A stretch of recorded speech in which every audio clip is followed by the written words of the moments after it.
Hello बच्चों, my name is मोहक अग्रवाल। बच्चों, मैं एक और नया सेशन लेके आया हूँ आपके लिए केमिस्ट्री का, जिसमें हम एक नए चैप्टर के साथ शुरुआत करेंगे जिसका नाम है केमिकल बॉन्डिंग। क्लियर है? बहुत ही इंपॉर्टेंट चैप्टर है केमिस्ट्री का। 11th केमिस्ट्री में बहुत अच्छा रोल प्ले करता है बच्चों।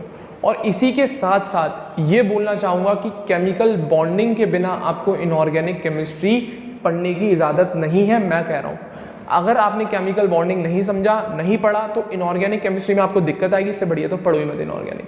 क्लियर है?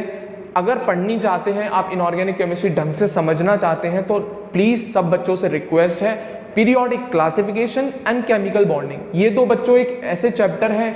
फिजिकल केमिस्ट्री में बोलूँगा, असल में मेन पार्ट मेरे को तो इनऑर्गेनिक केमिस्ट्री के ही लगते हैं दोनों चैप्टर, क्योंकि ये दोनों इनऑर्गेनिक केमिस्ट्री का बेस है बच्चों। अगर इन दोनों को आपने ढंग से भी कर लिया ना, तो मैक्सिमम नंबर ऑफ क्वेश्चंस आप इनऑर्गेनिक केमिस्ट्री को तो सॉल्व कर ही आओगे।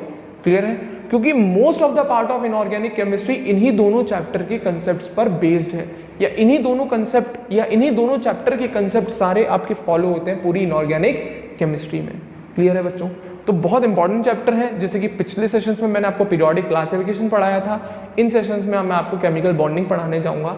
तो ये दोनों चैप्टर जितनी बार रिवाइज कर सको, जितने अच्छे नोट्स बना सको उतने अच्छे बनाइए, और इनके जितने क्वेश्चंस कर सको उतने क्वेश्चंस करिए, क्योंकि तभी आपको इनऑर्गेनिक केमिस्ट्री में रिजल्ट्स दिखेंगे।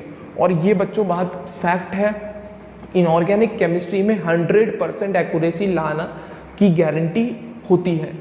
गारंटी है, 100% क्वेश्चन सही होते हैं इनऑर्गेनिक के। फिजिकल में मैं फिर भी कह दूंगा कैलकुलेशंस गलत हो जाती हैं। इनऑर्गेनिक पूरी रटन विद्या है, मेरे हिसाब से तो समझने के साथ साथ रटन विद्या है। जो बच्चा ये चीज़ सीख गया, बहुत अच्छे नंबर आएंगे उसके इनऑर्गेनिक केमिस्ट्री में। और ऐसा कोई क्वेश्चन नहीं आता जो बाहर से है, जितना पढ़ा रहा हूँ उतना, और एनसीईआरटी फॉलो करना मात्र। गारंटी कह रहा हूँ, एक एक क्वेश्चन छपा हुआ मिलेगा, मेरी गारंटी है। क्लियर है? हाँ या ना? तो 100% एक्यूरेसी आती है, शर्त आप इंटरेस्ट के साथ पढ़ें। क्लियर है? ये बेटा ऐसी सब्जेक्ट है इनऑर्गेनिक ऑर्गेनिक, मैं तो केमिस्ट्री ही बोलूँगा, एक ऐसी सब्जेक्ट है जो अपनी ज़िंदगी से जोड़ते हुए चलो। आप अपने आसपास जो आपको एग्जाम्पल्स मिलते हैं उनका यूज़ करो केमिस्ट्री को, एग्जाम्पल्स को याद करने में।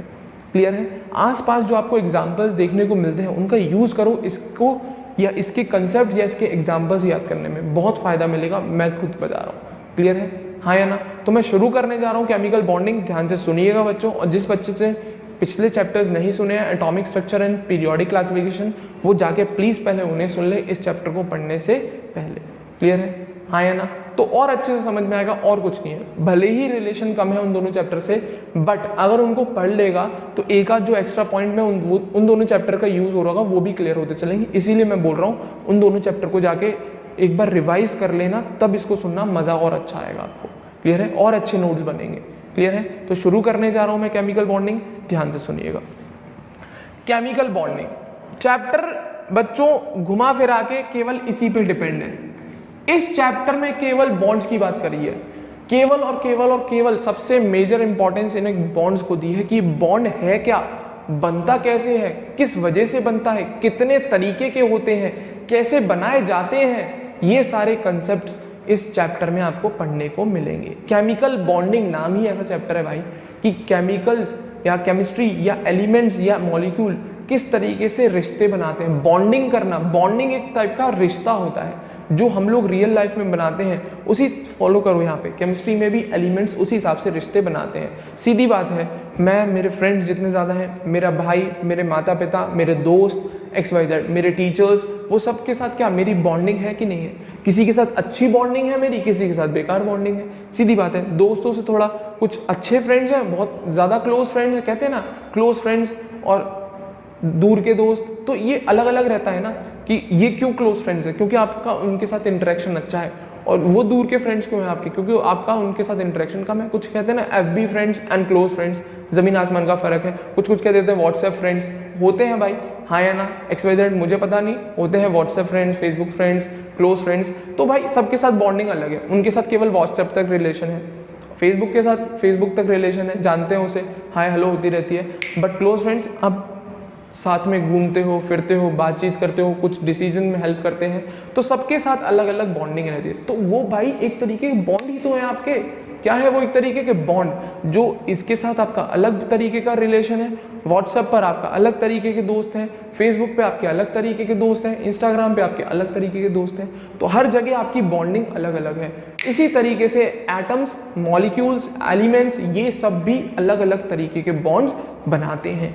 अब वो ही हमें समझना है यहाँ पे कि वो कौन से बॉन्ड्स हैं, किस तरीके से बनते हैं, क्या कारण रहा जो ये बॉन्ड बने, XYZ।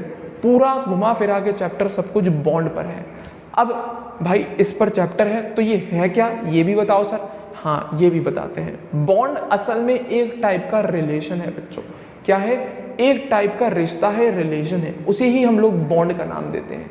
जैसे सपोज करो, प्रैक्टिकल लाइफ से जोड़ रहा हूँ मैं, किसी और की बात ही नहीं कर रहा हूँ, क्लियर है? सपोज करो मैं हूँ, मेरे 4 दोस्त हैं, मान लो ना, मैं हूँ कार्बन, वो चारों हैं हाइड्रोजन। दिमाग लगाना थोड़ा, मैं कौन हूँ? कार्बन, और मेरे 4 दोस्त कौन है? हाइड्रोजन। और मैं उन चारों के साथ, मेरे वो क्लोज फ्रेंड्स हैं, तो हम लोगों के बीच में एक बॉन्डिंग होगी, बहुत स्ट्रॉन्ग बॉन्डिंग है। हम लोगों के बीच में एक बहुत स्ट्रॉन्ग बॉन्डिंग है, जिगरी यार है, जहाँ मैं जाता हूँ वहीं वो चारों मेरे साथ जाते हैं। तो ये क्या है? एक रिश्ता है। इसी तरीके से मान लो ना, मेरे को, मैं और मेरे 4 दोस्त, हम आपस में साथ में मिलके खाते हैं, पीते हैं, रहते हैं, घूमते हैं, XYZ जो भी करते हैं, उधम मचाते हैं, XYZ। तो हमारे बीच में कोई ना कोई तो रिश्ता है, दोस्ती का है, फ्रेंडशिप का है। क्या है? फ्रेंडशिप का। तो वो एक क्या है? बॉन्ड है। इसी तरीके से यहाँ पे सपोज करो मैं कौन था? कार्बन। ये कौन है? मेरे 4 दोस्त। क्लियर है? अब ये सब भी तो इसी के साथ घूम रहे हैं, जहाँ ये कार्बन जा रहा है वहाँ ये साथ में जा रहे हैं। तो ये किस वजह से जा रहे हैं? क्योंकि ये कार्बन और हाइड्रोजन, ये कार्बन, ये हाइड्रोजन, ये कार्बन, ये हाइड्रोजन, ये कार्बन और ये हाइड्रोजन जुड़े हुए हैं। किससे? बॉन्ड से। किससे? बॉन्ड से। किससे जुड़े हैं? बॉन्ड से जुड़े। बॉन्ड क्या है? रिलेशन है। क्या है? एक दोस्ती है, या XYZ जो भी हो यहाँ पे केस में। क्लियर है? केमिस्ट्री में भी बॉन्ड का मतलब रिश्ता ही होता है 2 एटम का, या 2 मॉलिक्यूल्स का, या 2 एलिमेंट्स का। क्लियर है? तो एक टाइप का रिलेशन है, एक टाइप का बॉन्ड है। कहते हैं ना, मेरे इसके साथ बॉन्डिंग अच्छी है, या मेरा और इसका दोस्ती बहुत ज़्यादा गहरी है, best friends for ever. Clear है? ये सारी चीज़ें, तो वही बॉन्ड यहाँ पे भी होते हैं। यहाँ पे भी आपको दिखाऊंगा बेस्ट फ्रेंड्स फॉर एवर, हाँ या ना? यहाँ पे भी दिखाएंगे आपको ऐसे कोई कोई बॉन्ड होंगे जो बहुत ज़्यादा मजबूत होंगे, जिनको तोड़ने में बहुत ज़्यादा मेहनत करनी पड़ती है। तो डेफिनेटली वो दोनों एटम कैसे होंगे या एलिमेंट कैसे होंगे? बेस्ट फ्रेंड्स होंगे, तभी तो अलग नहीं हो रहे। उनके बीच में आग लगाने में, मतलब बॉन्ड को तोड़ने में हमें ज़्यादा मेहनत करनी पड़ेगी। क्लियर है? तो वही सारी चीज़ें मैं यहाँ पे उसी तरीके से रिलेट करूँगा, प्रैक्टिकल लाइफ से रिलेट करो, बहुत मज़ा आएगा पढ़ने में, मैं खुद कह रहा हूँ। क्लियर है? जितना अपने से जोड़ सकते हो केमिस्ट्री को उतना जोड़ो भाई, जितना प्रैक्टिकल एग्जांपल्स यूज़ कर सकते हो उतना यूज़ करो, बहुत लंबे टाइम तक याद रहेगी, बहुत इंटरेस्टिंग तरीके से याद रहेगी और बहुत मज़ा भी आएगा समझने में। और जहाँ पे आपको एक बार समझ में आने लग गई केमिस्ट्री, मैं खुद बता रहा हूँ यार, एक भी चैप्टर जैसे आपको समझ में आने लग गया और आप अपना इंटरेस्ट डेवलप रखें, तो आप पूरी केमिस्ट्री कब खत्म कर जाओगे आपको खुद पता नहीं लगेगा, इतनी इंटरेस्टिंग होती है। क्यों? क्योंकि इसके जो एग्जाम्पल्स हैं वो हम अपनी ज़िंदगी से जोड़ सकते हैं आराम से। बॉन्ड को कोई रिलेशन था नहीं, जोड़ा है मैंने। क्लियर है? कैसे? प्रैक्टिकल एग्जाम्पल से। तो आप भी एक काम कर सकते हो, थोड़े इनोवेटिव होइए, थोड़े इनोवेटिव बनिए। क्लियर है? तो जोड़िए इन्हें। क्लियर है? इसी तरीके से एक और तरीके का बॉन्ड है, जैसे कौन? Na और Cl का बॉन्ड। क्लियर है? Na और Cl का बॉन्ड, तो ये भी एक तरीके का रिलेशन है इनका। मैं Na है, मेरे बड़े भैया या छोटे भाई वो क्या है? क्लोरीन है। क्लियर है? मैं हमेशा उनको इलेक्ट्रॉन, मेरा छोटा भाई है वो हमेशा मुझसे पैसे लेता रहता है, मान लो ना यार, वो जब भी पार्टी करने जाता है XYZ जो भी, तो मैं हमेशा इलेक्ट्रॉन पैसे देता रहता हूँ और वो हमेशा मुझसे पैसे लेता रहता है। तो एक तरीके का बॉन्ड है, सीधी बात है। पड़ोसी से जाके मांगेंगे नहीं और वो देगा भी नहीं, पड़ोसी मुझसे आके मांगेगा, मैं अपने भाई को मना नहीं कर सकता, सीधी बात है। तो वही चीज़ है, क्लोरीन किससे आके मांगेगा? अपने बड़े भाई से, सोडियम से। सोडियम ने अपने पैसे किसको दे दिए? अपने छोटे भाई को, वो जाके पार्टी कर रहा है। असल में दोनों ही कर रहे हैं, असल में दोनों ही कर रहे हैं। तो ये भी एक टाइप का बॉन्ड है, सीधी बात है, या ये भी एक टाइप का बॉन्ड है। तो प्रैक्टिकल लाइफ में जो बॉन्ड मतलब है वही केमिस्ट्री में बॉन्ड का मतलब है। प्रैक्टिकल लाइफ में 2 लोगों का रिश्ता या बॉन्डिंग कहलाई जाती है। यहाँ पे 2 एटम्स का या 2 मॉलिक्यूल के बीच में जो भी रिश्ता होता है या बॉन्डिंग होती है, या कोई फोर्स। तो असल में केमिस्ट्री में बस यही चीज़ है, एक फोर्स होती है, अट्रैक्शन, उसी को हम बॉन्ड का नाम देते हैं बच्चों। क्लियर है? तो असल में अल्टीमेट रिजल्ट वही है, वो एक रिलेशन है, एक रिश्ता है, एक उनको सिक्योरिटी है कि हाँ ये मेरा साथ निभाएगा XYZ। ठीक है ना, इस तरीके से आप याद कर सकते हैं। तो अब केमिकल या केमिस्ट्री के बेसिस पे या टेक्निकल लैंग्वेज में हम बॉन्ड को क्या कहते हैं वो दिखा रहा हूँ, ठीक है ना, ध्यान से देखिएगा। बॉन्ड जेम्स बॉन्ड नहीं है, 007 वाला नहीं है, ठीक है ना। पता लगे कुछ बच्चे कमेंट कर रहे हैं सर 007 ये XYZ, ठीक है ना, तो वो वाला बॉन्ड नहीं है ये केवल केमिकल बॉन्ड है। ध्यान से सुनिएगा, होता क्या है, ये एक अट्रैक्टिव फोर्स है। क्या है बच्चों, एक attractive force. The attractive force which holds various constituents, उसके जो भी कॉन्स्टिट्यूएंट एटम्स हैं, एलिमेंट्स हैं, आयंस हैं, मॉलिक्यूल्स हैं, XYZ, तो वो अट्रैक्टिव फोर्स जो किसको, वेरियस कॉन्स्टिट्यूएंट्स को, अब किसी के तो होंगे ये कॉन्स्टिट्यूएंट, किसके होंगे, केमिकल स्पीशीज के। तो the attractive force which holds various constituents together in different chemical species, ये कौन है, सॉल्ट हो सकता है, कोई ऑर्गेनिक कंपाउंड हो सकता है, कोई इनऑर्गेनिक कंपाउंड हो सकता है, कोई सॉल्यूशन हो सकता है, XYZ, ठीक है ना। तो वो अट्रैक्टिव फोर्स जो किसी केमिकल स्पीशी के कॉन्स्टिट्यूएंट को जोड़ के रखे, वो अट्रैक्टिव फोर्स केमिकल बॉन्ड कहलाती है, ठीक है ना। क्या, वो अट्रैक्टिव फोर्स जो किसी केमिकल स्पीशीज के कॉन्स्टिट्यूएंट्स को जोड़ के रखे, एक साथ इकट्ठा करके रखे, उसी अट्रैक्टिव फोर्स को हम केमिकल बॉन्ड कहते हैं। क्या कहते हैं, उसी अट्रैक्टिव फोर्स को हम केमिकल बॉन्ड कहते हैं। क्लियर है, दैट्स इट। हमारे यहाँ सीधी बात है, जो रिलेशंस हैं उनकी वजह से हम लोग साथ में रहते हैं। मेरा दोस्त है, बचपन से जानता हूँ, ऐसे ही कुछ ना, बचपन से ही तो जानता हूँ, कोई ऐसा मतलब तो नहीं है, ना मेरा मतलब है उससे, ना उसका मेरे से मतलब है। हम पहले तो कहीं, उसका बर्थ कहीं और हुआ, मेरा हुआ, अब वो अलग बात है, हम मीट हो गए किसी तरीके से स्कूल में, तो वहाँ पे हम दोनों की दोस्ती हो गई। तो यही चीज़ है, यहाँ पे भी कुछ कारण होंगे जिस वजह से ये काम हुआ होगा, जिस वजह से ये अट्रैक्शन फोर्स आई होगी किसी केमिकल स्पीशीज के अंदर, उसमें ये एटम किसी वजह से तो आए होंगे, कुछ ना कुछ इनका मोटिव होता है, ठीक है ना, सीधी बात है। तो केमिकल बॉन्ड एक अट्रैक्टिव फोर्स है, किसके बीच में, कॉन्स्टिट्यूएंट्स के बीच में, किसी केमिकल स्पीशी के। अब वो कॉन्स्टिट्यूएंट एटम भी हो सकते हैं, आयंस भी हो सकते हैं, मॉलिक्यूल्स भी हो सकते हैं। अब आप सोच रहे होंगे मॉलिक्यूल कैसे होंगे, एटम आयन तो समझ में आ गई बात, एटम जैसे CH4 हो गया, उसमें एटम सारे जुड़े हैं, आयंस NaCl बनाए हैं। मैंने यहाँ पे जानबूझकर मॉलिक्यूल नहीं लिखा क्योंकि आप लोग कंफ्यूज ना हो, इसलिए असल में मॉलिक्यूल भी हो सकता है कॉन्स्टिट्यूएंट। आगे जाके जब मैं सिखाऊंगा धीरे धीरे केमिकल बॉन्डिंग, तब समझ में आएगा कि मॉलिक्यूल कैसे जुड़े रह सकते हैं। पानी है, पानी वाटर, उसके अंदर क्या है, H2O मॉलिक्यूल है, तो वो जुड़े होंगे तभी तो पूरा इकट्ठा पानी बन के आया है ना। केवल उसके एक मॉलिक्यूल के होता नहीं, आप ग्लास पीते हो पानी का, उसमें एक H2O का मॉलिक्यूल है क्या, नहीं, बहुत है, अनगिनत। क्लियर है, और वो किसी ना किसी फोर्स से तो जुड़े हुए होंगे, तभी तो इकट्ठा है, तभी तो वो हमें पीने के लिए अवेलेबल है, तभी तो वो हमें दिख रहा है। क्लियर है, कोई भी चीज़ है, मेरे हाथ में कार्बन पार्टिकल्स हैं, जुड़े हुए हैं, किसी ना किसी फोर्स से तो होंगे, सीधी बात है, प्रैक्टिकल चीज़ है, हाँ या ना। अगर कोई केमिकल कंपाउंड है तो उसके अंदर जो कॉन्स्टिट्यूएंट है किसी अट्रैक्टिव फोर्स की वजह से ही बैठे होंगे, सीधी बात है। अगर वहाँ पे लड़ाई झगड़े हो, अट्रैक्टिव फोर्स को मान लो एक तरीके से प्रेम भाव या पोलाइटनेस या फिर कुछ अट्रैक्शन टाइप, ठीक है ना, हाँ है ना। और रिपल्शन को मान लो लड़ाई झगड़े, सीधी बात है। एक कमरा है और आपके दोस्त बैठे हैं, क्लियर है, और आप उन लोगों से थोड़े कंफर्टेबल है ना, बकैती मार रहे हैं, बकैती मतलब उधम मचा रहे हैं, ठीक है ना, तो आराम से आप एडजस्ट कर जाओगे। क्लियर है, क्योंकि आप जानते हो आराम से, रिलेशन है आपका उनके साथ पहले से ही, तो इजीली कंफर्टेबली आप उस रूम में बैठ सकते हो। अब सीधी बात है, अब मैंने आपको कोई दुश्मन बिठा दिया तो थोड़ी देर बाद या तो वो पिटा होगा या आप पिटे होगे, तो सीधी बात है। तो जहाँ पर लड़ाई झगड़े हैं, जहाँ पे रिपल्शन है, वो साथ में नहीं रह सकते एलिमेंट्स, चाहे एटम्स हो चाहे आयंस हो। जहाँ पे अट्रैक्शन है वो तभी बैठे रह सकते हैं, सीधी बात है। किसी केमिकल स्पीशीज में उसके कॉन्स्टिट्यूएंट अट्रैक्शन फोर्स की वजह से ही बैठ सकते हैं। रिपल्शन फोर्स जहाँ पे डोमिनेट करा, रिपल्शन फोर्स जैसे ही डोमिनेट करा, वो दूर दूर हो जाएंगे, वो दोनों दूर दूर हो जाएंगे। तो असल में बॉन्ड एक अट्रैक्शन फोर्स है। क्या है? एक अट्रैक्शन फोर्स है। किसके बीच में?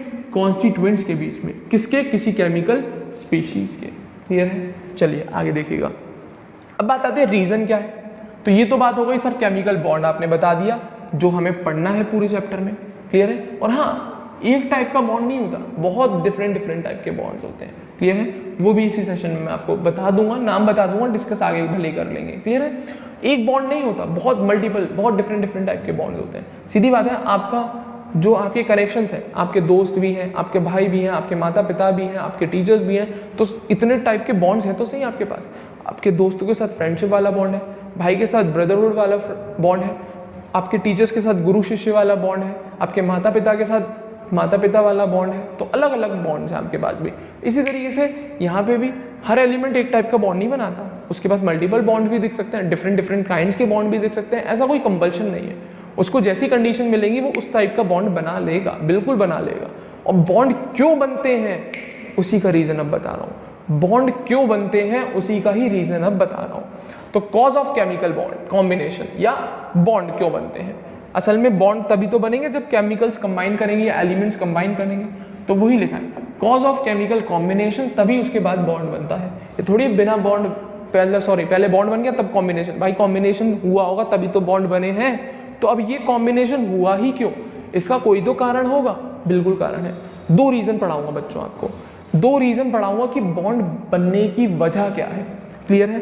पहला रीजन है एक theory, electronic theory of valency. आपने शायद उम्मीद कर रहा हूँ कुछ बच्चों ने पढ़ भी रखा होगा, आईसीएसई वगैरह के बच्चों ने। तो इलेक्ट्रॉनिक थ्योरी ऑफ वैलेंसी आप लोग जानते होंगे। पहला रीजन ये होता है कि केमिकल बॉन्ड क्यों बनता है। दूसरा मेरा फेवरेट जो एक्चुअल में रीजन है, पोटेंशियल एनर्जी। जो मेरे को लगता है, हाँ बिल्कुल मेरे को क्या लगता है, सभी को यही लगता है, एक्चुअल में जो रीजन है बॉन्ड बनने का वो ये है, सेकंड वाला। फर्स्ट वाला तो बना दिया है, मेन जो रीजन है बॉन्ड बनने का, जो एक्चुअल कारण है वो पोटेंशियल एनर्जी होती है उस सिस्टम की या उस मॉलिक्यूल की। क्लियर है? या वो जहाँ पे वो जो चीज़ वो बनी है उसकी। क्लियर है? तो एक्चुअल में जो रीजन है बॉन्ड बनने का वो पोटेंशियल एनर्जी। अभी कैसे वो समझाऊंगा। क्लियर है? तो सीधी बात है, हर कोई काम करता है या कोई भी चीज़ अपने लाइफ में मेहनत क्यों करता है, अपने गोल को अचीव करने के लिए, अपने पैशन को अचीव करने के लिए, अपनी लाइफ को सेट करने के लिए, मतलब स्टेबल करने के लिए, जिससे आगे जाके उसकी लाइफ में ज़्यादा प्रॉब्लम्स ना आए। सीधी बात है, आप लोग कंपटीशन फाइट क्यों कर रहे हो, सेलेक्ट होके स्टेबिलिटी आएगी लाइफ में? नहीं आएगी, बिल्कुल आएगी भाई, इज्जत बढ़ेगी आपके बाजार में, आपके लोग बाग, घरवार, रिश्तेदार सब इज्जत करेंगे। सीधी बात है भाई, डॉक्टर है, लड़का इंजीनियर है, XYZ, या लड़की डॉक्टर है या इंजीनियर है, ठीक है ना। तो क्यों कर रहे हो आप? केवल इस फेम के लिए नहीं, अपनी लाइफ को स्टेबल करने के लिए। फेम तो मिलेगा ही मिलेगा, लाइफ सबसे मेन स्टेबल हो जाएगी। आपको आगे अपने फ्यूचर की इतनी टेंशन नहीं रहेगी। सेलेक्ट होने के बाद आपको लगेगा हाँ हम बन गए, बट सेलेक्ट होने के बाद ही डॉक्टर नहीं बनते, और भी पढ़ाई करनी पड़ेगी। फर्स्ट ईयर में जाती बच्चे ये सोचने लगते हैं कि डॉक्टर बन गए, भाई कुछ नहीं, डॉक्टर नहीं मानते फर्स्ट ईयर वालों को। वहाँ पे जब आप कॉलेज में जाएंगे तब एंटर करोगे तब पता लगेगी, सीनियर्स को इज्जत ही नहीं देता, कुछ नहीं, कोई डॉक्टर नहीं मानता। जब आप कंप्लीट कर लोगे, जब आपका फाइनल ईयर कंप्लीट हो जाएगा, PG करोगे एक्चुअल में, तब असली डॉक्टर बनोगे आप। तब जिसकी ज़िंदगी बचाओगे तब मानना अपने आप को डॉक्टर। केवल पढ़ाई से मत मानो। क्लियर है? तो पढ़ाई तो आपको बहुत करनी है अभी आगे जाके, मेहनत आपको और भी करनी है। मैं कोई धोखे में नहीं रख रहा हूँ। अभी जो मेहनत है भाई, मान लो 1% है जब आप कॉलेज में एंटर कर जाओगे, या मैं तो 10%, 10 आउट ऑफ 9 बोलूँगा, ठीक है ना। तो 10% मेहनत ये है, 90% आपको कॉलेज में करनी पड़ेगी। अब ये 10% कवर करोगे ना पहले, तभी तो वो 90% कवर कर पाओगे, ठीक है ना। चलिए, तो जो थ्योरी है, जो रीज़न है बॉन्ड बनने का, तो वो मेन अल्टीमेटली स्टेबिलिटी से ही होता है। किससे होता है? मतलब उन्हें स्टेबल हो जाए भाई कैसे भी करके, क्योंकि एटम ऐसे बाजार इन्वायरमेंट में अकेले नहीं घूम सकते, वो अनस्टेबल होते हैं। उन्हें स्टेबल होने के लिए किसी का साथ चाहिए ही होता है। तो वही साथ बनाने के लिए उन्हें बॉन्ड्स बनाने पड़ते हैं। क्या बनाने पड़ते हैं? बॉन्ड्स। क्लियर है? तो वो देखो, तो electronic theory of valency. Clear है? This theory was put forwarded by Lewis and Kossel independently. ये थ्योरी लुइस और कॉसेल ने पुट करी थी, सबसे पहले बताई थी, अलग अलग, साथ में नहीं काम किया था, अलग अलग जगह, अलग अलग दोनों सेपरेटली एक्सपेरिमेंट्स करा रहे थे, बट इनका रिजल्ट सेम आया था, इसीलिए दोनों को कंट्रीब्यूशन हम मानते हैं इस थ्योरी में। क्लियर है? बट इन दोनों ने अलग अलग काम किया था, साथ में काम नहीं किया था। बट इन दोनों की थ्योरी का रिजल्ट यही आया था, इलेक्ट्रॉनिक थ्योरी ऑफ वैलेंसी।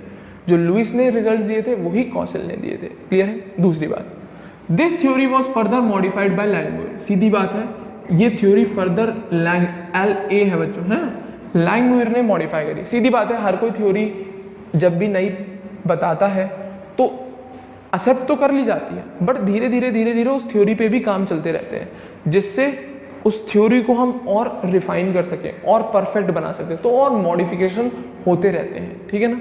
तो इसी थ्योरी को फर्दर आगे जाके मॉडिफाई कर दिया और नए पॉइंट्स ऐड कर दिए और नए नए इन्फॉर्मेशन दे दी, किसने, लैंगमुइर ने। क्लियर है। थ्योरी देने वाले कौन थे, लुईस और कॉसेल, अलग अलग थे, दोनों अलग अलग काम किए थे, बट इस थ्योरी को मॉडिफाई करने वाले कौन थे, लैंगमुइर थे। क्लियर है। चलिए, अब ये तो बात हो गई किसने दी, किसने मॉडिफाई करी। अब ये थ्योरी डिपेंड किस पे करती है, किस बेसिस पे आपने इस थ्योरी को बताया है। असल में ये थ्योरी बच्चों इलेक्ट्रॉनिक कॉन्फ़िगरेशन पे डिपेंड करती है किसी भी एटम के, इसीलिए तो इसका नाम है इलेक्ट्रॉनिक थ्योरी ऑफ वैलेंसी। असल में ये theory, the theory is based on electronic configuration of atom. असल में ये थ्योरी डिपेंड करती है इस पर, किसी भी एटम के इलेक्ट्रॉनिक कॉन्फ़िगरेशन पे। अब कैसे डिपेंड करती है वही चीज़ें डिस्कस करेंगे, ठीक है ना। तो असल में ये जो थ्योरी का डिपेंडेंसी है, किस बेसिस पे आपने ये थ्योरी दी, तो वो दी थी एटम्स के इलेक्ट्रॉनिक कॉन्फ़िगरेशन पे।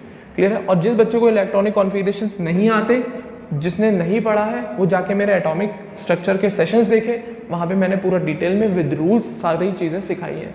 क्लियर है। जो बच्चे ने नहीं देखे हैं एटॉमिक स्ट्रक्चर, जिसको नहीं पता है कॉन्फ़िगरेशंस एटम का कैसे किया जाता है, तो वो जाके पहले उन्हें सुने, रिवाइज करें, याद करें, फॉर्मूले बनाए उनके अपने आप, एग्जाम्पल्स ट्राई करें, तब आके यहाँ पे बात करें मुझसे, ठीक है ना। चलिए देखिएगा, तो the theory is based on electronic configuration of atom, thus it is known as electronic theory of valency. इसी वजह से इसे हम क्या बोलते हैं, इलेक्ट्रॉनिक थ्योरी ऑफ वैलेंसी बोलते हैं। क्या बोलते हैं बच्चों, इलेक्ट्रॉनिक थ्योरी ऑफ वैलेंसी बोलते हैं। क्लियर है। तो अब ये तो बात हो गई कि पहला कारण जो बॉन्ड बनने का है वो है इलेक्ट्रॉनिक थ्योरी ऑफ वैलेंसी। क्या है, इलेक्ट्रॉनिक थ्योरी ऑफ वैलेंसी। अब इस थ्योरी में था क्या, ये तो आपने बस केवल बता दी, किसने दी, किसने मॉडिफाई करी, किस पे डिपेंड करती है ये थ्योरी। अब ये थ्योरी तो बताओ भाई, क्या है, क्या वही तो बता रहा हूँ, सब्र रखो यार। क्लियर है। तो अब जो मैं बताने जा रहा हूँ वो बता रहा हूँ इसके मेन फीचर्स, ध्यान से सुनना। अब असल में ये थ्योरी कहती क्या है, इस थ्योरी में अल्टीमेट रिजल्ट क्या है, आपको रिजल्ट बना के दे दिया मैंने पॉइंट्स की फॉर्म में, बहुत आपकी मेहनत मिलने में बिल्कुल रिड्यूस कर दी। पॉइंट देख लेना, पूरी थ्योरी कंप्लीट। क्लियर है। पहला पॉइंट, तो इस थ्योरी में क्या क्या बोला गया, क्या क्या था, वही चीजें डिस्कस कर रहा हूँ। पहला पॉइंट, क्या बोला गया इस थ्योरी में, सबसे पहले ये बोला गया कि जो आउटर मोस्ट शेल है किसी भी एटम का, जो आउटर मोस्ट शेल है किसी भी एटम का, उसे हम बोलते हैं वैलेंस शेल, और इस शेल में जो इलेक्ट्रॉन बैठे हुए हैं उन्हें हम बोलते हैं वैलेंस इलेक्ट्रॉन्स। क्लियर है। क्या बोला गया, outermost shell of an atom is known as valence shell and the electrons present in this shell are known as valence electrons. Clear है। अब डायग्राम से समझाने की कोशिश करता हूं, ध्यान से देखिएगा। मैग्नीशियम ले रहा हूं, 12 एटॉमिक नंबर होता है, 282 कॉन्फ़िगरेशन होती है। क्लियर है। तो ये जो शेल में 2 इलेक्ट्रॉन बैठे हैं, यही 2 इलेक्ट्रॉन वैलेंस इलेक्ट्रॉन है और इस शेल का नाम है वैलेंस शेल। डायग्रामेटिक व्यू देखिएगा और क्लियर हो जाएगा। Mg, क्लियर है। ऐसे नहीं, न्यूक्लियस बनाता हूं मैं, ठीक है ना। इसका nucleus shell number 1, shell number 2, अच्छे से और बनाते, थोड़ा रुकना बच्चों।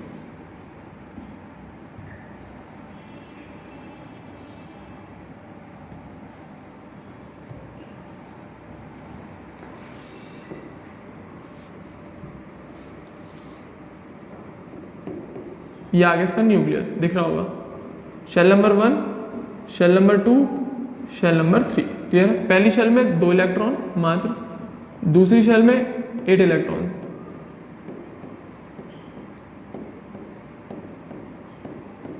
क्लियर है, और लास्ट शेल में 2 इलेक्ट्रॉन। क्लियर है। तो इसी शेल को हम वैलेंस शेल बोलते हैं। क्या बोलते हैं बच्चों, इस शेल को हम क्या बोलते हैं, वैलेंस शेल, और इन दोनों इलेक्ट्रॉन्स को हम क्या बोलते हैं, वैलेंस इलेक्ट्रॉन। तो यहां से मेंशन कर दिया है, इन दोनों इलेक्ट्रॉन को हम क्या बोलते हैं, वैलेंस इलेक्ट्रॉन। तो यही मतलब था इस थ्योरी का पहला पॉइंट। क्या बोला इन्होंने, किसी भी एटम की जो आउटर मोस्ट शेल है, किसी भी एटम की जो आउटर मोस्ट शेल है उसे हम वैलेंस शेल बोलते हैं, और उसमें जो बैठे हुए इलेक्ट्रॉन है उन्हें हम वैलेंस इलेक्ट्रॉन्स बोलते हैं। क्या बोलते हैं, उन्हें हम वैलेंस इलेक्ट्रॉन बोलते हैं। क्लियर है। किसी भी एटम की आउटर मोस्ट शेल को हम वैलेंस शेल बोलते हैं और उसमें बैठे हुए इलेक्ट्रॉन को हम वैलेंस इलेक्ट्रॉन्स बोलते हैं। क्लियर है। पहला पॉइंट था इस थ्योरी का। दूसरा पॉइंट सुनना, क्या बोला इन्होंने, the electronic configuration of noble gases is most stable and all noble gases contain 8 electrons in their outermost shell except helium. जितने भी इलेक्ट्रॉनिक कॉन्फ़िगरेशन किसके, नोबल गैसेस के, किसके, नोबल गैसेस के इलेक्ट्रॉनिक कॉन्फ़िगरेशन मोस्ट स्टेबल माने जाते हैं। Clear है? और हर नोबल गैस पे क्या, आउटरमोस्ट शेल में 8 इलेक्ट्रॉन्स होते हैं and all noble gases contain 8 electrons in their outermost shell except helium जिसमें 2 इलेक्ट्रॉन होते हैं मात्र, जिसमें 2 इलेक्ट्रॉन होते हैं मात्र। क्लियर है? हाँ या ना? Thus all atoms try to acquire nearest noble gas configuration। तो इसी कारण की वजह से हर एटम पूरी पीरियोडिक टेबल का नोबल गैस कॉन्फ़िगरेशन को अचीव करना चाहता है। कैसे भी, मतलब either by transferring valence electron और by sharing valence electron. Transferring में गेन भी आता है बच्चों, लूज भी आता है। तो क्या बोला, पूरी पीरियोडिक टेबल में नोबल गैसेस का इलेक्ट्रॉनिक कॉन्फ़िगरेशन सबसे स्टेबल माना जाता है, जिसमें आउटरमोस्ट में 8 इलेक्ट्रॉन होते हैं केवल हीलियम को छोड़ के, जिसमें 2 होते हैं। तो इसी वजह से पूरे पीरियोडिक टेबल के एलिमेंट्स किसको, नोबल गैस कॉन्फ़िगरेशन को एक्वायर करना चाहते हैं। कैसे भी, कैसे भी मतलब चाहे वो ट्रांसफर करके पहुंचे, चाहे वो शेयर करके। ट्रांसफरिंग में गेन भी हो सकता है, लूज भी हो सकता है, और शेयरिंग में दोनों तरफ से इक्वली डिस्ट्रीब्यूशन होता है। ठीक है? क्यों? To complete their octet. Outermost shell में 8 इलेक्ट्रॉन को हम ऑक्टेट कहते हैं, तो इसीलिए बोल देते हैं टू कंप्लीट देयर ऑक्टेट, और इसी रूल का नाम पड़ जाता है ऑक्टेट रूल। क्लियर है? इसी रूल का नाम पड़ जाता है क्या, ऑक्टेट रूल, कि कोई भी एटम नोबल गैस की कॉन्फ़िगरेशन को अचीव कर ले अपने वैलेंस शेल में 8 इलेक्ट्रॉन बिठाकर। क्लियर है? चलो अगला पॉइंट देखो भाई अब, ठीक है ना? ऑक्टेट रूल क्लियर है। एक बात और, जैसे कि अभी नोबल गैस में केवल हीलियम का एक्सेप्शन है, तो उसमें 2 इलेक्ट्रॉन होते हैं, तो हम वहां पे उस केस में उसको ऑक्टेट रूल ना बोल के ड्यूप्लेट रूल कह लेते हैं। जैसे हाइड्रोजन अगर फॉलो करे, या लिथियम अगर फॉलो करे, या बेरिलियम, इन 3-4 एलिमेंट्स के लिए हम लोग कह देते हैं क्या, ये लोग ड्यूप्लेट रूल, क्योंकि हाइड्रोजन अगर कन्वर्ट होगा नोबल गैस में तो 2 इलेक्ट्रॉन लेगा ना, तो वो ड्यूप्लेट रूल। लिथियम में 3 होते हैं, अपना 1 इलेक्ट्रॉन लूज करके तो वो भी 2 में ही कन्वर्ट होगा, तो हाइड्रोजन हो गया, लिथियम हो गया, बेरिलियम होगा, ये सब जनरली ड्यूप्लेट रूल फॉलो करते हैं। क्लियर है? इन तीनों की स्पेशली याद रखिएगा, क्योंकि वो हीलियम नोबल गैस है उनके पास की। क्लियर? बाकी सब में अपने आउटर मोस्ट में 8 इलेक्ट्रॉन कंप्लीट करने होते हैं, तो ऑक्टेट रूल फॉलो होता है। एक और पॉइंट देखो भाई, तीसरा main feature, the number of electron gain, lose और शेयर्ड बाय एन एटम। क्या? वो the number of electrons gain, lose और shared by an atom determine its valency. तो वो नंबर ऑफ इलेक्ट्रॉन जो उस एटम ने गेन करे हों, या लूज करे हों, या शेयर करे हों, वो उसकी वैलेंसी को डिटरमाइन करता है। बहुत इंपॉर्टेंट पॉइंट है, याद रखिएगा। क्लियर है? वैलेंसी का डेफिनेशन एक तरीके की। As a result, the cause of chemical combination is the tendency to complete octet. तो जो मेन कॉज है केमिकल कॉम्बिनेशन का, जो मेन कॉज है केमिकल कॉम्बिनेशन का, वो क्या है, टेंडेंसी टू कंप्लीट ऑक्टेट। क्या? जो कॉज है केमिकल कॉम्बिनेशन का, क्योंकि हर एलिमेंट क्या बनना चाहता है, नोबल गैस बनना चाहता है। तो जो मेन कॉज है केमिकल कॉम्बिनेशन का, वो क्या है, tendency to complete its octet, उसके ऑक्टेट को कंप्लीट करने की टेंडेंसी। क्लियर है? तो इसी वजह से बॉन्ड बनते हैं। तो रीजन आ गया आपके पास कि बॉन्ड क्यों बने, ये वजह है। ठीक है ना? अब ये तो आपका पहला रीजन आ गया, because of which chemical combination या bond formation take place. Clear है? दूसरा जो मेरा फेवरेट है, जो बेस्ट एक्सप्लेनेशन है फॉर अ बॉन्ड, मेरे अकॉर्डिंग, आपके अकॉर्डिंग और बाकी बुक्स के अकॉर्डिंग, मेरे को तो यही पसंद है, यही इंपॉर्टेंट रीजन मुझे लगता है। Potential energy of a system, उस सिस्टम की, जब ये बॉन्ड बनना है, जो एटम आके मिलके एक बॉन्ड बना रहे हैं, उस पर्टिकुलर सिस्टम की जो पोटेंशियल एनर्जी है, उस पर डिपेंड करता है बॉन्ड कैसा बना, किस बेसिस पे बना, और कितना अच्छा बॉन्ड है, कितना बेकार बॉन्ड है, XYZ। ठीक है ना? ध्यान से सुनना। तो क्या लिखा है, the main cause of chemical combination, यहां पर भी स्टेबिलिटी की बात हुई है, तो इन्होंने लिखा है the main cause of chemical combination is to lower the potential energy of the system, कि उस सिस्टम की हमें पोटेंशियल एनर्जी को कम करना है, तो वही मेन कॉज है बॉन्ड के बनने का, जिससे स्टेबिलिटी अटेन हो जाती है। सीधी बात है, जहां पर एनर्जी ज़्यादा है जिसमें एनर्जी ज़्यादा है वो बहुत अनस्टेबल होगा, एक जगह बैठ नहीं सकता।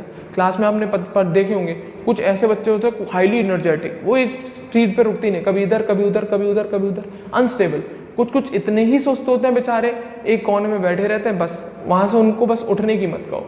तो दैट आर स्टेबल कंडीशन। और जिसमें एनर्जी बहुत ज़्यादा है वो अनस्टेबल, कभी इधर भाग रहा है कभी उधर भाग रहा है, कभी कहीं जा रहा है कभी आगे जा रहा है, कभी बाहर जा रहा है क्लास के, कभी अंदर आ रहा है, तो उसी टाइप की बात कर रहे हैं। तो अगर एनर्जी ज़्यादा होती है तो स्टेबिलिटी कम होती है, और एनर्जी कम होगी इसके अंदर तो स्टेबिलिटी उसकी ज़्यादा इन्वर्सली काम करते हैं। तो पोटेंशियल एनर्जी कैसी चाहिए? मिनिमम चाहिए, जिससे स्टेबिलिटी ज़्यादा हो। तो जब भी दो एटम मिलके बॉन्ड बनाते हैं तो बॉन्ड एक ऐसी कंडीशन हो जाएगी कि जब उस सिस्टम की पोटेंशियल एनर्जी मिनिमम होगी। मिनिमम का मतलब कभी भी जीरो नहीं होता in case of potential energy, क्योंकि पोटेंशियल एनर्जी नेगेटिव भी हो सकती है। ध्यान रखना बच्चों, पोटेंशियल एनर्जी, सुन लो जरा, बहुत इंपॉर्टेंट पॉइंट बोल रहा हूँ। पोटेंशियल एनर्जी पॉजिटिव भी हो सकती है, जीरो भी हो सकती है और नेगेटिव भी हो सकती है। ध्यान से सुन लेने वाली बात, क्लियर है? पर काइनेटिक एनर्जी केवल पॉजिटिव या जीरो होगी, क्लियर है? तो इसी वजह से बोल रहा हूँ हमें क्या देखना है, पोटेंशियल एनर्जी देखनी। तो काइनेटिक हटा दे रहा हूँ मैं। तो पोटेंशियल एनर्जी मिनिमम होने का कारण हमेशा रीजन मतलब, या पोटेंशियल एनर्जी मिनिमम होने का मतलब कभी जीरो नहीं होता। मिनिमम मतलब सबसे कम, तो सबसे कम तो नेगेटिव में अगर बाई चांस है तो सबसे कम नेगेटिव वाली को कंसीडर किया जाएगा, जीरो को नहीं किया जाएगा। तो ये बात हमेशा दिमाग में बिठा लेना। पोटेंशियल एनर्जी नेगेटिव भी होती है, इसीलिए मिनिमम पोटेंशियल एनर्जी का मतलब जीरो कभी भी नहीं होता। आज के बाद दिमाग में वाली बात फिट कर लेना। पोटेंशियल एनर्जी मिनिमम होने का मतलब कभी भी जीरो नहीं होता। क्यों? क्योंकि पोटेंशियल एनर्जी पॉजिटिव भी हो सकती है, जीरो भी हो सकती है, नेगेटिव भी हो सकती है, क्लियर है? तो अगर -1 और जीरो में आपसे पूछूं मैं छोटा कौन है, -1 है, तो मिनिमम -1 है। -5 और जीरो में कौन छोटा है, -5। तो सीधी बात है। तो पोटेंशियल एनर्जी नेगेटिव भी हो सकती है, इसलिए पोटेंशियल एनर्जी की मिनिमम वैल्यू कभी जीरो नहीं बोलते, हम कभी जीरो नहीं बोलते। अब क्या होगी वो देखेंगे, ठीक है ना? फिजिक्स का कंसेप्ट है, वैसे थोड़ा मैं समझाने की कोशिश करता हूँ, रिलेट करेंगे तो आएगा। सपोज करो दो एटम है, क्या है बच्चों? दो एटम है, ठीक है ना? ध्यान से सुनना। ये अभी इनफाइनाइट डिस्टेंस पे है, बहुत दूर, कोई रिश्ता नहीं है दूर दूर तक, बहुत दूर है ये दोनों, ठीक है ना? मान लो ना यार। तो इसके जो न्यूक्लियस को मैं बोल रहा हूँ Na और इसके इलेक्ट्रॉन को बोल रहा हूँ मैं Ea, क्लियर है? इसी तरीके से एटम भी है, इसके न्यूक्लियस को मैं बोल रहा हूँ Nb, इसके इलेक्ट्रॉन को बोल रहा हूँ मैं Eb। दिमाग में बैठा लो पहले बात, क्लियर है? इसके न्यूक्लियस को हम Na बोलेंगे, इसके इलेक्ट्रॉन को हम Ea बोलेंगे, बी के न्यूक्लियस को हम Nb बोलेंगे, बी के इलेक्ट्रॉन को हम Eb बोलेंगे, क्लियर है? हाँ या ना? तो अब सर बताना क्या चाह रहा हूँ, केवल अट्रैक्शन और रिपल्शन फोर्स दिखाना चाह रहा हूँ, क्लियर है? केवल अट्रैक्शन और रिपल्शन फोर्स बनाना चाह रहा हूँ, ठीक है ना? तो किस किस के बीच में अट्रैक्शन फोर्स होगा, किस किस के बीच में रिपल्शन, दिमाग लगाना। ये कौन है न्यूक्लियस, ये इसका न्यूक्लियस, चार्ज कैसा, सिमिलर। तो Na और Nb के बीच में क्या होगा, रिपल्शन। ReP लिख दे रहा हूँ मैं, ठीक है ना? क्या होगा, रिपल्शन। ये कौन है, इलेक्ट्रॉन ऑफ A, ये कौन है, electron of B, similar charge है, तो Ea और Eb में भी क्या होगा, रिपल्शन, क्लियर है? तो रिपल्शन को गोले में कर देना, ये देख ले, दोनों के न्यूक्लियस आपस में रिपेल करेंगे, दोनों के इलेक्ट्रॉन क्लाउड आपस में रिपेल करेंगे। तो क्यों? क्योंकि सिमिलर चार्ज है, इतना तो पता होगा, बचपन से पढ़ते आ रहे हैं, similar charge repel each other and opposite charge attract each other. तो अब हमने बात तो कर दी सिमिलर चार्ज की, अब भाई अपोजिट चार्ज भी तो है ना, उसको भी तो देखा जाएगा ना, बिल्कुल देखा जाएगा। देखो भाई, रिपल्शन की बात हो गई, अब बात आती है अट्रैक्शन की बात। तो अट्रैक्शन किस किस के बीच में होगा, इसके तो न्यूक्लियस और इसके इलेक्ट्रॉन के बीच में डेफिनेट होगा, जब रिपल्शन है तो अट्रैक्शन भी होगा, इसके न्यूक्लियस और इसके इलेक्ट्रॉन में। तो यहां पे दोनों में कौन सी फोर्स मिलेगी, अट्रैक्शन फोर्स। क्या मिलेगी यहाँ पे, अट्रैक्शन फोर्स, क्लियर है? तो ये तो हमने बात कर दी फोर्सेस की। मान लो कुछ डिस्टेंस पे है, अभी इनफाइनाइट नहीं, अब मैं पास में ले आया थोड़ा इन्हें, अब मैं पास में ले आया तो डेफिनेटली फोर्स ऑफ अट्रैक्शन और रिपल्शन फील करते ही हैं, क्लियर है? तो अब मैं क्या कर रहा हूँ, इन एटम्स को धीरे धीरे पास लाना हूँ। तो असल में जब ये एटम पास आएंगे तो यहाँ पे इसके पॉजिटिव और इसके इलेक्ट्रॉन में अट्रैक्शन बढ़ेगा, और इसके पॉजिटिव और इसके इलेक्ट्रॉन में अट्रैक्शन बढ़ेगा, डेफिनेटली बढ़ेगा। तो किसी बच्चे ने मुझसे बोला, सर जब अट्रैक्शन बढ़ेगा तो रिपल्शन भी तो बढ़े। मैंने कहा बिल्कुल सही बात। क्यों? जब भाई ये एटम पास आ रहे हैं तो इन दोनों में तो अट्रैक्शन लग रहा है, इन दोनों में अट्रैक्शन लग रहा है, बट जब हम इन दोनों को देखेंगे तो रिपल्शन भी तो लगेगा, और इनके न्यूक्लियस को देखेंगे तब भी रिपल्शन लगेगा। तो सर ये एटम पास आ कैसे गए? इसलिए आ गए क्योंकि यहाँ पे अट्रैक्शन फोर्स ज़्यादा हो जाएगी। क्या हो जाती है इनके बीच में? इस न्यूक्लियस और इस इलेक्ट्रॉन की अट्रैक्शन फोर्स और इस न्यूक्लियस इस इलेक्ट्रॉन की अट्रैक्शन फोर्स डोमिनेट कर जाती है। किसके ऊपर? इन दोनों के इलेक्ट्रॉन के बीच की रिपल्शन की फोर्स पे और इन दोनों के न्यूक्लियस के रिपल्शन की फोर्स पे। तो इसी वजह से ये एटम पास आते हैं और बॉन्ड बना लेते हैं। क्या बना लेते हैं? बॉन्ड। बट पास आने का ये मतलब नहीं, इनकी भी एक स्पेसिफिक लोकेशन होती है कि एक पर्टिकुलर डिस्टेंस पे पास आ गए, इससे ज़्यादा पास नहीं जाएंगे। वहाँ पे क्या हो जाएगा? Repulsion force. अभी दिखाता हूँ, ठीक है ना। क्या हुआ? एटम को मैंने इसको इनफाइनाइट से लाया, इसको इनफाइनाइट से लाया, पास लाता जा रहा हूँ, लाता जा रहा हूँ, लाता जा रहा हूँ, तो एक ऐसी लिमिट आ गई जहाँ पे ये दोनों अट्रैक्ट करना अट्रैक्शन फील शुरू हो गया इनको ऐसा लग रहा कि मैं उसको खींच लूँ और ये मुझे खींच ले। तो ये दोनों एटम अट्रैक्ट करने लगेंगे बिल्कुल, बिकॉज इसका न्यूक्लियस इसके इलेक्ट्रॉन पे और उसका न्यूक्लियस इसके इलेक्ट्रॉन में बहुत अच्छा अट्रैक्शन फोर्स लगा रहा होगा, और वो इतना अच्छा होगा कि ये दोनों इलेक्ट्रॉन और ये दोनों न्यूक्लियस जितना रिपल्शन लगा रहे हो उसके तो वैल्यू ही नहीं है जितना ये अट्रैक्शन लगा रहा होगा। तो ऐसी कंडीशन में क्या होगा? जैसे जैसे अट्रैक्शन फोर्स मैक्सिमम है, डिस्टेंस कम होता है। बच्चों फॉर्मूला होता है फोर्स ऑफ इलेक्ट्रोस्टैटिक फोर्स का, A Q1 upon R square. Clear है? R में कम कर रहा हूँ तो डेफिनेटली ये फोर्स बढ़ रही होगी, और मैं स्पेशली अट्रैक्शन फोर्स को देख के चल रहा हूँ। किसको देख के चल रहा हूँ? अट्रैक्शन फोर्स, क्योंकि मुझे पता है रिपल्शन फोर्स मिनिमम है, कम है एक तरीके से ये बोल दो, ठीक है ना। तो किसको देख के चल रहा हूँ मैं? केवल अट्रैक्शन फोर्स। तो जैसे जैसे मैं डिस्टेंस कम कर रहा हूँ, ये न्यूक्लियस ये इलेक्ट्रॉन ये न्यूक्लियस ये इलेक्ट्रॉन और ज़्यादा अट्रैक्शन कर रहे हैं, तो इनका अट्रैक्शन इतना ज़्यादा हो जाता है कि ये रिपल्शन को कोई इंपॉर्टेंस देते नहीं है। कौन? ये वाला, इनका अट्रैक्शन, इसका न्यूक्लियस इसके इलेक्ट्रॉन पे, इसका न्यूक्लियस इसके इलेक्ट्रॉन पे इतना अट्रैक्शन हो जाता है कि ये जो रिपल्शन लग रहा होगा इनके इलेक्ट्रॉन क्लाउड में और इनके न्यूक्लियस में वो नेग्लिजिबल, तो अट्रैक्शन डोमिनेट कर जाता है। तो वही लिखा है, attraction force greater than repulsion force. बिल्कुल प्रैक्टिकल है, चेक कर रहा है, चेक करा हुआ एक्सपेरिमेंटल चीज़ है, ठीक है ना। तो हम ला रहे हैं पास ला रहे हैं, चलो आते जा रहे हैं, अच्छी बात है। तो एक टाइम पे क्या होता है कि ये इतनी दूरी पे आके रुक गए, अब बस इतनी डिस्टेंस पे आके रुक गए। यहाँ पे इलेक्ट्रॉन भी होगा इसका, तो इनिशियली तो बहुत दूर थे, अब इतनी दूरी पे आके रोक दिया इन्हें। ऐसा क्या हुआ भाई जो यहाँ पे आके रुक गए? ऐसा ये हुआ कि इस पोजीशन पे आके इनका अट्रैक्शन फोर्स और रिपल्शन फोर्स ऑलमोस्ट बैलेंस कर गया।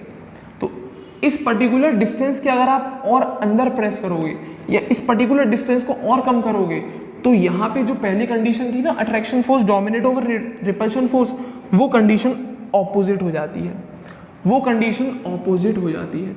जहाँ पे क्या चल रहा था? Attraction force more than repulsion force. बिल्कुल है, अभी भी फैक्ट है, इस डिस्टेंस पे भी अट्रैक्शन फोर्स ज़्यादा है रिपल्शन फोर्स से, तभी तो ये रुके हुए हैं, नहीं तो भाग गए होते कब के कब।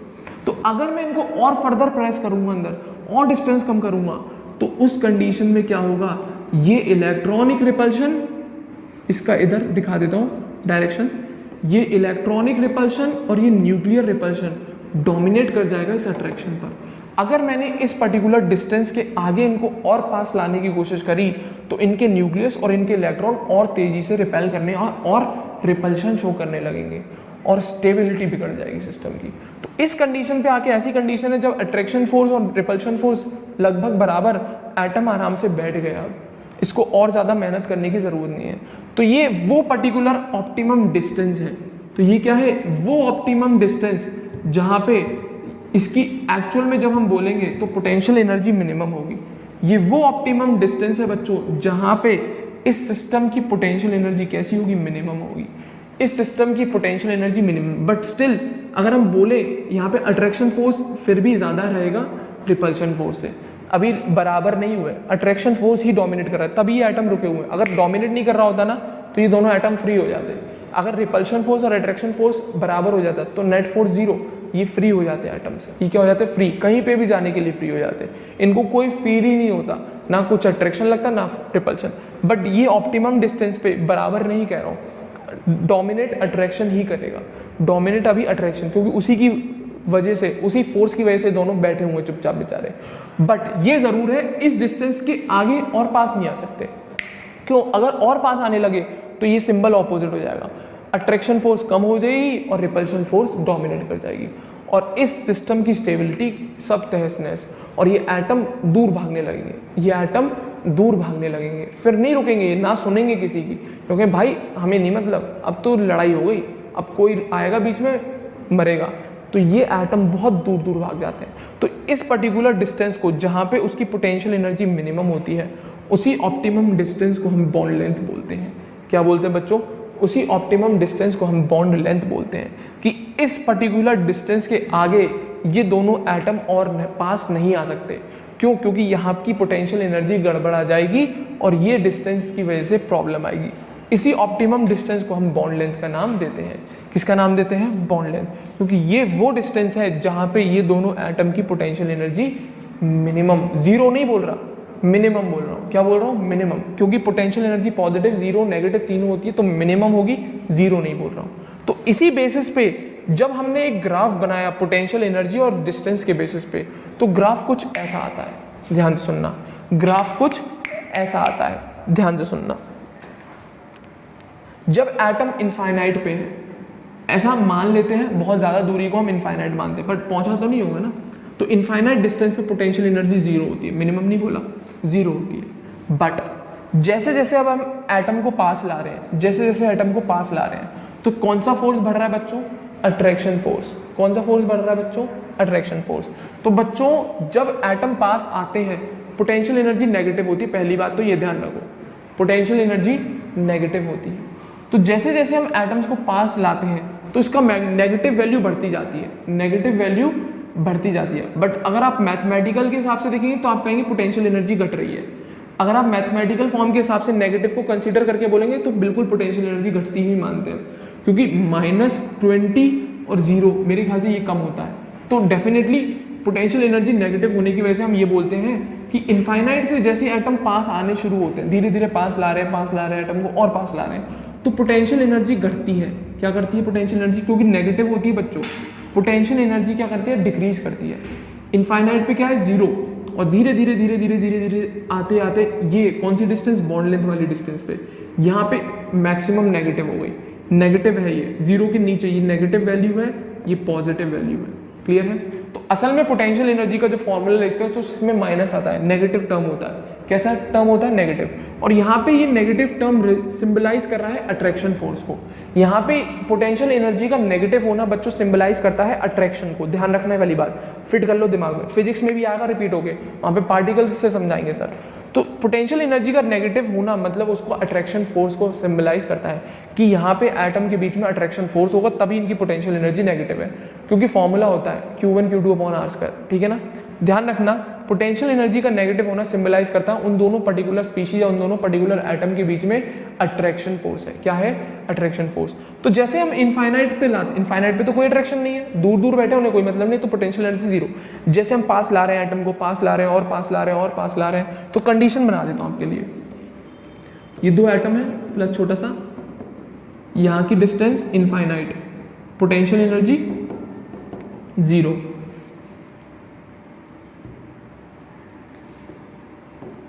Potential energy 0। अब ये दोनों एटम मूव करना शुरू करें एक दूसरे के पास, कुछ डिस्टेंस पे आ गए, अभी मिनिमम नहीं बोल रहा, कुछ डिस्टेंस पे आ गए। आर मान लो, कुछ भी आर मान ली मैंने, आर नॉट नहीं मानना, आर मान लिया। तो यहां पे क्या लग रहा होगा? पोटेंशियल एनर्जी कैसी होगी?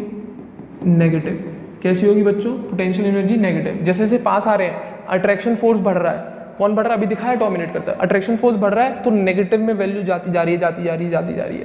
तो एक टाइम के बाद जब ये दोनों कहां पे पहुंच जाते हैं?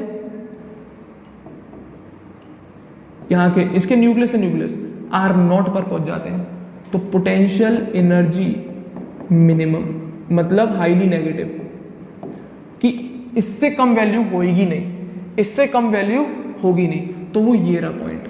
तो ये इस पर्टिकुलर ऑप्टिमम डिस्टेंस को, जहां पे पोटेंशियल एनर्जी सिस्टम की मिनिमम है, कि इससे नेगेटिव से तो इससे गई गुजरी तो कोई है ही नहीं पोटेंशियल एनर्जी, तो उस पर्टिकुलर डिस्टेंस को हम बॉन्ड लेंथ बोल देते हैं। क्या बोल देते हैं? बॉन्ड लेंथ बोल देते हैं। क्या बोल देते हैं? Bond length. अभी रुक जाओ, सुनो आगे। अब भाई पहुंचा दिया, अब आगे एक्सपेरिमेंट मैं नहीं मानना, आगे करूंगा एक्सपेरिमेंट में, और कंप्रेस किया मैंने और पास लाया एटम को। तो जैसे ही मैं इस पॉइंट के आगे एटम को पास लाना शुरू करूंगा, रिपल्शन फोर्स बढ़ेगा। यहां तक तो अट्रैक्शन फोर्स काम किया, तो अट्रैक्शन फोर्स या तो ये बोल लो कम होगा या रिपल्शन फोर्स बढ़ेगा, मतलब तो एक ही है। यार नाक ऐसे पकड़, घुमा के पकड़, मेरा हाथ नहीं पहुंचेगा, इतना फ्लेक्सिबल नहीं हूँ, पकड़नी तो नाक ही है। तो मैं ये बोल दूं इस पर्टिकुलर पॉइंट के आगे मैं और एटम को पास लाऊंगा तो अट्रैक्शन फोर्स कम होगा। मेरा मतलब क्या है आपसे कि रिपल्शन फोर्स बढ़ रहा होगा। अट्रैक्शन फोर्स कम हो रहा है और रिपल्शन बढ़ रहा है, तो मतलब पोटेंशियल एनर्जी की वैल्यू नेगेटिव से पॉजिटिव होती जा रही होगी, नेगेटिव से पॉजिटिव। अभी यहां तक जीरो के जितना भी नीचे वाला पार्ट है ये सब अट्रैक्शन का है, भले ही कहीं पे अट्रैक्शन ज्यादा है तो कहीं पे अट्रैक्शन कम है। तो जैसे ही मैं और डिस्टेंस कम कर रहा हूं तो ये इसकी पोटेंशियल एनर्जी पॉजिटिव की तरफ बढ़ती चलेगी। क्यों? क्योंकि इस पर्टिकुलर पॉइंट के आगे रिपल्शन फोर्स डोमिनेट कर जाएगी। और असल में पोटेंशियल एनर्जी पॉजिटिव जब होती है जब सिमिलर चार्ज आते हैं, आपने पढ़ा भी होगा फिजिक्स में, आएगा कोई दिक्कत नहीं है। तो जब यहाँ पे जैसे जैसे हम लोग और डिस्टेंस कम करते हैं, रिपल्शन फोर्स बढ़ता चलता है, तो पोटेंशियल एनर्जी की वैल्यू पॉजिटिव की तरफ चलना शुरू हो जाती है। एक पॉइंट पे आके इसकी वैल्यू 0, पर इसको हम कंसिडर नहीं करें क्योंकि हमें मिनिमम देखना था, वो देख चुके हैं। और धीरे धीरे धीरे ये बढ़ती ही जाएगी, बढ़ती ही जाएगी, बढ़ती जाएगी और यहाँ तक पहुँचती नहीं है कि डिस्टेंस 0 कर दो। डिस्टेंस 0 का मतलब इसके न्यूक्लियस से न्यूक्लियस बढ़ा दिया आपने, या न्यूक्लियस के अंदर न्यूक्लियस फिट हो नहीं सकता, पॉसिबल नहीं है। क्लियर है? तो एक लिमिट आती है जहाँ तक रुक जाता है, वो लिमिट हमें खुद नहीं पता, ना आप स्पेसिफाई कर सकते। क्लियर है? क्योंकि प्रैक्टिकल चीज़ है, देखी जा सकती है, ऑब्जर्व नहीं करी जा सकती इतना अच्छे से, ठीक है ना। तो यहाँ पे मिनिमम हो गई, बट जैसे ही मैं उसको और पास लेके जाऊँगा तो उसकी पोटेंशियल एनर्जी पॉजिटिव की तरफ भागना शुरू हो जाएगी। मतलब क्या सिंबलाइज कर रही है कि इन दोनों एटम के बीच में अट्रैक्शन फोर्स कम होता चला जाएगा और रिपल्शन फोर्स ज़्यादा। और ये चीज़ क्या सिंबलाइज कर रही है, इन दोनों के बीच जैसे जैसे मैं पास ला रहा हूँ पोटेंशियल एनर्जी घटती जा रही है, घटती जा रही है, घटती जा रही है। और ये प्रैक्टिकल है, फैक्ट ऑब्जर्व की गई हुई है वैल्यूज, तो घटती जा रही थी, घटती जा रही थी। मतलब इसीलिए मैंने वो लिखा था कि अट्रैक्शन फोर्स, जैसे मैं पास ला रहा हूँ, attraction force more than repulsion force. क्यों लिखा था, पागल थोड़ी हूँ, इसलिए लिखा था क्योंकि उसकी पोटेंशियल एनर्जी की वैल्यू मेजर करी थी हमने, हर पोजीशन पे उसकी पोटेंशियल एनर्जी की वैल्यूज मेजर करी थी और वो कॉन्स्टेंटली घटती जा रही है, बट एक पॉइंट ऐसा आ गया जहाँ पे मिनिमम हो गई। और इस पर्टिकुलर पॉइंट के बाद जैसे ही हमने और डिस्टेंस कम करी तो वो वैल्यू इंक्रीज करने लग गई। इंक्रीज करने का मतलब पोटेंशियल एनर्जी बढ़ गई, रिपल्शन हो रहा होगा, रिपल्शन हो रहा होगा। तो जैसे इस मिनिमम पॉइंट के आगे जाते, और मिनिमम मेरे ख्याल से 0 नहीं बोला, मिनिमम असल में नेगेटिव वैल्यू होगी। ये कैसी होगी? नेगेटिव वैल्यू होगी। क्लियर है? तो इस पर्टिकुलर पॉइंट पे जहाँ पे रिपल्शन अट्रैक्शन मैक्सिमम है, यहाँ पे अट्रैक्शन मैक्सिमम है, इससे ज़्यादा आगे जाओगे तो रिपल्शन होने शुरू हो जाएगा। क्लियर है? तो इस पर्टिकुलर पॉइंट पे जो डिस्टेंस होती है उन दोनों एटम के बीच की, उसे आप बॉन्ड लेंथ का नाम देते हो। इन शॉर्ट इस पर्टिकुलर पॉइंट पे या इस इतनी डिस्टेंस पे इन दोनों एटम की स्टेबिलिटी मैक्सिमम होगी। इस पर्टिकुलर डिस्टेंस पे, इस पर्टिकुलर कंडीशन पे, जब दो एटम आर नॉट डिस्टेंस पे है, तो इस कंडीशन में पोटेंशियल एनर्जी मिनिमम और ये मॉलिक्यूल या ये सिस्टम मोस्ट स्टेबल। तो इसीलिए इस पर्टिकुलर डिस्टेंस को हम बॉन्ड लेंथ का नाम दे देते हैं और इस कंडीशन को जो इनके बीच में अट्रैक्शन फोर्स है उसे हम बॉन्ड का नाम दे देते हैं। तो ये डिस्टेंस को हम बॉन्ड लेंथ बोल देते हैं और यहाँ पे जो अट्रैक्शन फोर्स जो भी काम कर रही होगी इनके बीच में उसे हम बॉन्ड का नाम दे देते हैं। क्लियर है? This was the concept of potential energy. मेरा फेवरेट, आपका भी हो जाएगा, उम्मीद कर रहा हूँ। क्लियर है? नोट करना चाहते हैं तो कर सकते हैं। स्टेप 1, स्टेप 2, स्टेप 3, स्टेप 4 मैंने यहाँ पे दिखा दिया। क्लियर है? चलिए आगे बढ़ रहा हूँ, रफ कर रहा हूँ। आर क्या है? डिस्टेंस बिटवीन टू एटम्स, तो दिखा दिया। क्लियर है? चले आगे। मेरे ख्याल से यहाँ तक सारी बातें कंफर्म होगी। उम्मीद कर रहा हूँ आपको दोनों रीजंस समझ में आ गए होंगे कि बॉन्ड क्यों बनता है, बॉन्ड क्यों बनता है। क्लियर है? अब थोड़ा सा इंट्रो दे दूंगा मैं, जो अगले सेशन में पढ़ाऊंगा उसका इंट्रो से पहले आपको मैं दिखा देता हूँ कितने टाइप के बॉन्ड्स होते हैं। ठीक है ना? तो इस सेशन में मैं आपको एक चीज और बता देता हूँ, टाइप्स ऑफ केमिकल बॉन्ड जो हमें पढ़ने होंगे इस सेशन में। केवल नाम बता रहा हूँ, एक एक करके सब पे डिस्कशन चलेगा। बहुत अच्छी चीज है। ठीक है ना? टाइप्स ऑफ केमिकल बॉन्ड दो तरीके के होते हैं बच्चों, एक होते हैं इंटर एटॉमिक, एक होते हैं इंटर मॉलिक्यूलर, मॉलिक्यूल्स में जो मिले। ठीक है ना? दो कैटेगरी में डिवाइड किया हमने बॉन्ड को, inter atomic and inter molecular. Inter atomic तो होते हैं स्ट्रॉन्ग बॉन्ड्स और इंटर मॉलिक्यूलर होते हैं बच्चों वीक बॉन्ड्स। ध्यान रखना, इंटर एटॉमिक तो होते हैं बच्चों स्ट्रॉन्ग बॉन्ड्स और इंटर मॉलिक्यूलर होते हैं बच्चों वीक बॉन्ड्स। क्लियर है? इन टाइप के बॉन्ड्स की एनर्जी होती है 200 से 400 किलो जूल पर मोल की अप्रॉक्स, और यहाँ पे जो बॉन्ड्स मिलते हैं उनकी हमें एनर्जी मिलती है 2 से 40 किलो जूल पर मोल तक। अब इस कैटेगरी में कौन कौन आता है, नाम याद रखना, आयनिक bond, covalent bond, coordinate bond, metallic bond. नाम याद रख लो, मोर देन इनफ, आगे की बात बाद में करेंगे। तो इंटर एटॉमिक जो बॉन्ड होते हैं वो स्ट्रांग होते हैं, और कौन कौन आते हैं उसमें, आयनिक, कोवेलेंट, कोऑर्डिनेट, मेटालिक, और उसकी एनर्जी कितनी होती है 200 से 400 किलो जूल पर मोल। क्लियर है। इंटरमॉलिक्यूलर कैसे बॉन्ड होते हैं, वीक बॉन्ड, क्योंकि उनकी एनर्जी होती है 2 से 40 किलो जूल पर मोल, मात्र 2 से लेकर 40 किलो जूल पर मोल, सॉरी 2 से 40 किलो जूल पर मोल मात्र। क्लियर है। अब इसमें कौन आता है, 2 आते हैं सबसे इंपॉर्टेंट, और उसमें भी सबसे इंपॉर्टेंट हाइड्रोजन बॉन्ड। पहला वंडरवल फोर्सेस और दूसरी हाइड्रोजन बॉन्ड। असल में हाइड्रोजन बॉन्ड एक स्पेशल केस है वंडरवल फोर्सेस का, बट स्टिल मैंने आपको सेपरेटली बता दिया। वंडरवल फोर्सेस आपको 5 तरीके की पढ़ाऊंगा मैं, अभी 5 के नाम नहीं दे रहा, मैं केवल आपको बता दे रहा हूं कितने टाइप की होंगी। ये वंडरवल फोर्सेस भी खुद 5 तरीके की होती है। और हाइड्रोजन बॉन्ड 2 टाइप का, एक होता है इंटरमॉलिक्यूलर, एक होता है इंट्रा। नाम सुन लो, मीनिंग दिखते कैसे हैं विद एग्जाम्पल समझाऊंगा, कोई दिक्कत नहीं आएगी, मेरी गारंटी है, अगर मेरे हिसाब से काम करोगे, सुनोगे तसल्ली से। तो 2 टाइप के बॉन्ड, इंटरएटॉमिक, इंटरमॉलिक्यूलर। इंटरएटॉमिक स्ट्रॉन्ग है, इंटरमॉलिक्यूलर वीक है। इसकी एनर्जी 200 से 400 किलो जूल पर मोल, इसकी एनर्जी 2 से 40 किलो जूल पर मोल। इसमें ionic bond, covalent bond, coordinate bond, metallic bond, इसके अंदर van der Waals forces and hydrogen bond. Van der Waals forces भी खुद कितने तरीके की, 5 तरीके की, और हाइड्रोजन बॉन्ड 2 तरीके का, एक इंटरमॉलिक्यूलर और एक इंट्रामॉलिक्यूलर। क्लियर है बच्चों। उम्मीद कर रहा हूँ सारी चीज़ें कंफर्म होंगी, समझ में भी आ गई होंगी। क्लियर है। ज़्यादा कुछ है नहीं, आसान सी चीज़ें हैं। आज के टॉपिक में मैंने इतना कोई डिस्कशन किया नहीं, बेसिक सी चीज़ समझाई, बॉन्ड क्या होता है और क्यों बनता है। क्लियर है। यहाँ पे मैंने आपको दिखा दी कितने तरीके के बॉन्ड हैं। अब जो आगे के सेशंस बनेंगे उनमें हम एक एक करके इन्हीं बॉन्ड्स पर डिस्कशन करेंगे। क्लियर है, हाँ या ना। उम्मीद कर रहा हूँ बच्चों यहाँ तक सारी चीज़ें कंफर्म होगी, अच्छे तरीके से आ गई होंगी। नहीं आई है तो एक बार इसे रिवाइज करके सुन लेना, नोट्स बना लेना, याद कर लेना। याद नहीं करोगे तो आगे प्रॉब्लम आएगी, इसलिए बोल रहा हूँ अभी से याद करते चलना। क्लियर है बच्चों। तो इस सेशन को मैं यहीं पे एंड कर रहा हूँ। अगले सेशन में हम आयनिक बॉन्ड से शुरू करेंगे, और भी चीज़ें डिस्कस करेंगे। हाँ या ना बच्चों। तब तक इस वीडियो को एक बार रिवाइज कर लेना, नोट्स बना लेना, याद कर लेना। क्लियर है बच्चों। तो अगले सेशन में मैं एक नए टॉपिक के साथ यहीं पर मिलता हूँ। Thank you very much.